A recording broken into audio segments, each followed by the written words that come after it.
ngasi ayuk haibadi September 30 2020 इंगी मेरागी त्राउमदोइनी Panba युमजगैसन निमित की खबर कागजता युमफम ओइबा पाव मियामदा पाउदमजरी इराबोट day लाकपदा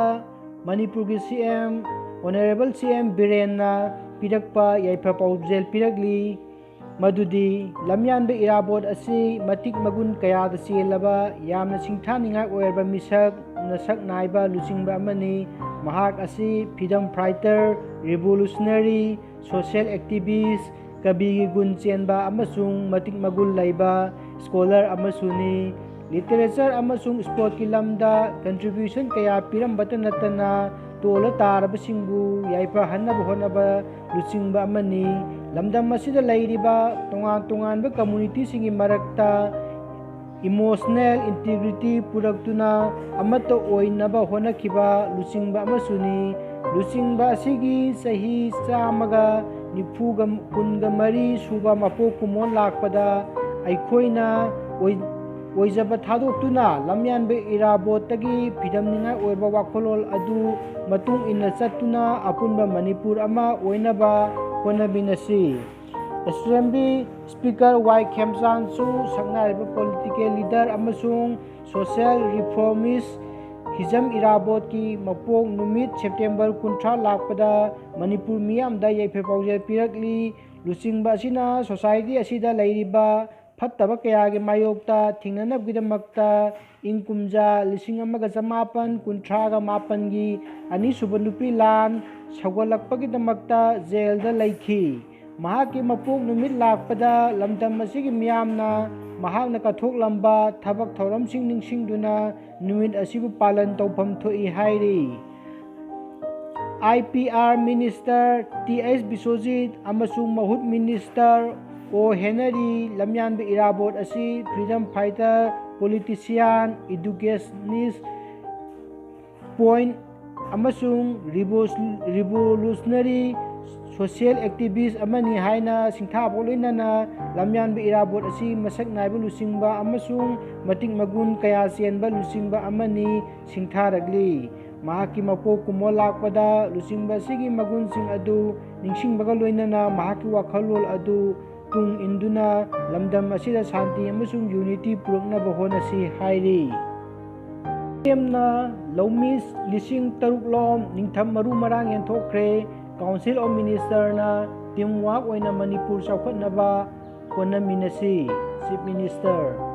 Lilong अमसुंग वांजिंग तेंथा केंद्र की बाय इलेक्शन नवंबर 3 पांगथोकलगनी Thoubal district code of conduct चनबा हौख्रे असम दा मणिपुरी ऑटोनोमस काउंसिल की इहो हेन कंसिलगली असम दा सही कुनरोम सुरबा मणिपुर ऑटोनोमस काउंसिल की इहो हेन कंसिलखरे हौखिबा निथौकाबा निमित्ता असम दा शांति लेरबा शक्ति लेरबा organisation all Assam Manipur youth association अमसुंग मणिपुर नेशनल काउंसिल अनिना पुन्ना खुसमनदुना ngasi सिलचर की शहीद खुदीराम बोस स्टेचू की ममांगदा डिमांड असी सौगतुना सिट इन प्रोटेस्ट की खोंजंग चंगसिनख्रे हाइरी खोंजंग अदुदा नुपी अमसुंग नुपा पुन्ना मियोय चनीरोम सरुक याखी हाइना मणिपुर की नेशनल काउंसिल ना थादोरप चेरोल अमना हाइरी चेरोल असिना मखाताना हाइरिबदा कसार की डिप्यूटी कमिश्नर की खुथांगदा असम की चीफ मिनिस्टर ना पिसिलखिबा मेमोरेंडम अमदा मणिपुरी असी असमदा 35 सुबा सेंचुरी दगी खुंदारखिबनी असम की हौजी ओइबा जनरल असिगी इवोल्यूशन दा मणिपुर की सोशियो कल्चर एक्सचेंज तौखिबा अदुना मसिगी मयेक लारबा खुदमनी बराक वैली दा खुंदारिबा मणिपुर की मसिंग असी चौरांगना लाख 3 लोमनी बराक वैली की सरुक खरदी कुश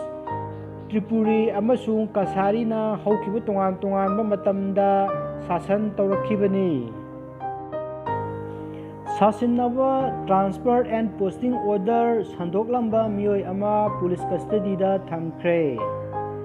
मणिपुर पुलिस के अचौबा फमपुरीबा इंडियन पुलिस सर्विस आईपीएस अमसुंग Manipur police service MPS officer 35 था 19 गवर्नमेंट ऑफ मणिपुर की अंडर सेक्रेटरी DP की सासिन्नबा सही तौदुना ट्रांसफर एंड पोस्टिंग की ऑर्डर थोक्तुना सोशल मीडिया दा संदोरलंबनी हाइना सेनबा फास्ट MR कैंपता लैबा SIT की कंप्यूटर ऑपरेटर ओरिबा सगोलबन खमनाम बाजार खुराइजम रोशनी कुमार सही कुंट्राग मरी अपोपा KH निंगथेम्बू इम्फाल पुलिस स्टेशन फारू मतुंगदा CJM इम्फाल वेस्ट पुलिस कस्टडीदा थमनबा ngasi खंगनख्रे थौदोक असिगी मतंगदा अंडर सेक्रेटरी DP ना पुलिस ता वाखलखिबदगी ऑफिसर असिगी मिंचत थीनबा कनागुंबा अमना चौखलबा साइंटिफिक मेथड अमसुंग आइडियासिंग सिजिनदुना असिगुमलबा सासिनबा ऑर्डर असी थोखनखिबनी वकत असिगा मरी लेनना Imphal police station FIR number 1719 2020 की मखाद इन्वेस्टिगेशन सिंग चथगी पुलिस की इन्वेस्टिगेशन अदुदगी तरेत IRB की राइफलमैन ओरिबा अदुगा हाउसिंग फास्ट MR कैंपस ता SIT की कंप्यूटर ऑपरेटर दा एटेच तौदुना लैखिबा रोशनी कुमार बु पुलिस ना था सिगी कुनगनिपांगी नुमिदांग पुंग तरेत अदुवाइदा फादुना वाहंग पाहुम चथखी वांग पाहुंग असिदगी पुलिस ना केस असी नौना थिगतपगा इरोइनना थौदोक असिगी मरुमदा कनागुंबा खरा सेनरमगद्रा हाइबसी मखा ताना थिगतपा मथौ तारी हाइना SPP की खुथांगदा CJM इम्फाल वेस्ट हाइजरखी इन्वेस्टिगेशन अदुगा मरी लेनना पुलिस ना केस असी IPC अंडर सेक्शन 419/468/34 की मखादा एक्यूज असिदा रजिस्टर तौखिबनी पुलिस की इन्वेस्टिगेशन की दमकता एक्यूज असिना ममांगदा अरानबा थौओंगसिंग सिनरंबा याय हाइना मेशिनरी सिंगदा नतना सही तौखिबा डॉक्यूमेंटसिंग अदु कलम फाउबदा पुलिस ना केस असिगिदमक सीज तौख्रे लोइनना एक्यूज असिबु मखा ताबा पुलिस कस्टडीदा रिमांड प्रेयर गिदमकता ngasi CJM इम्फाल वेस्ट ता पुरखी पुलिस की रिमांड प्रेयर अदु तारबा मतुंगदा CJM इम्फाल वेस्ट एक्यूज असि मथंग थागी निपान फावबा नुमित तरानी पुलिस कस्टडीदा थमनब खंगनख्रे MGNRSGS की फंड लाना सिनब की मतंगदा विजिलेंस ना थिगनब खंगनख्रे MEGNRS की खुथांगदा थादरखिबा सेनफम सिंह लाना सिना थोखिबा बेनिफिशियरी सिंह मसा खंगनदना बैंक अकाउंट सिंह हांगदोक्तुना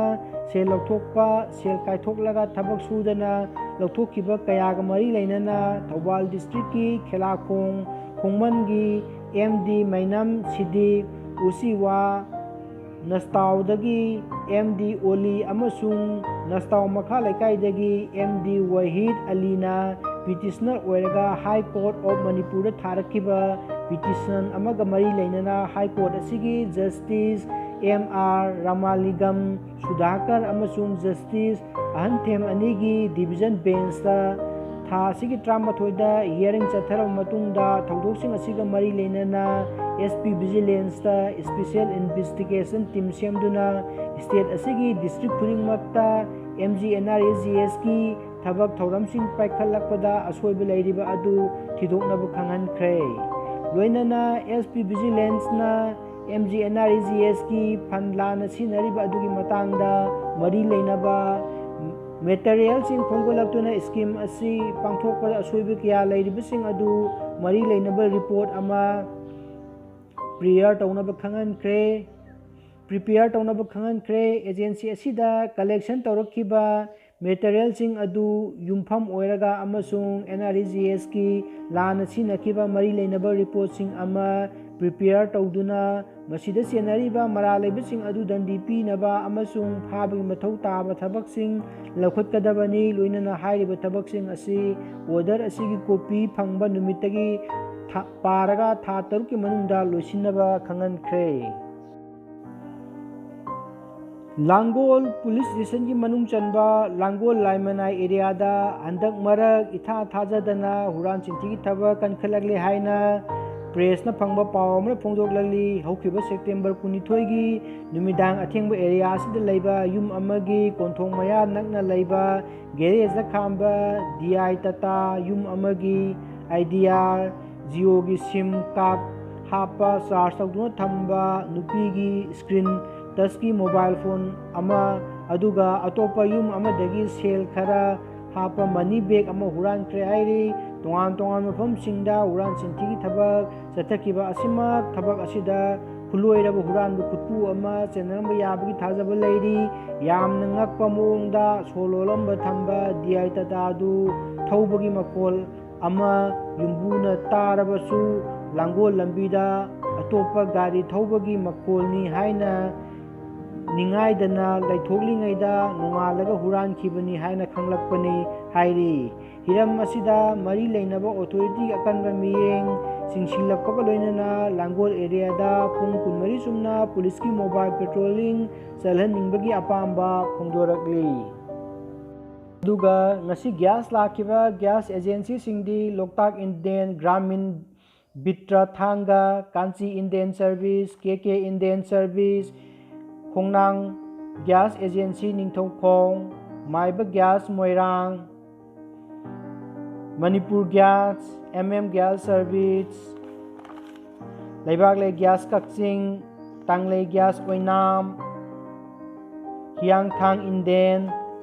ꯈꯨꯝꯕꯣꯡ ꯏꯟꯗꯦꯟ ꯍꯔꯥꯡꯆꯜ gas agency RBD Indane service GBD Indane service MS ꯃꯤꯁꯥꯎ ꯒ꯭ꯌꯥꯁ ꯁꯔꯚꯤꯁ꯫ ꯉꯁꯤꯒꯤꯗꯤ ꯃꯇꯥꯡ ꯑꯁꯤꯗ ꯄꯥꯎꯆꯦꯁꯤꯡꯗ ꯌꯨꯝꯐꯝ ꯑꯣꯏꯕ ꯄꯥꯎ ꯒꯨꯗ ꯃꯣꯔꯅꯤꯡ ꯅ꯭ꯌꯨꯁ ꯂꯣꯏꯖꯔꯦ꯫ ꯌꯦꯡꯕꯤꯔꯤꯕ ꯃꯤꯄꯨꯝ ꯈꯨꯗꯤꯡꯃꯛꯄꯨ ꯊꯥꯒꯠꯄ ꯐꯣꯡꯗꯣꯛꯆꯔꯤ꯫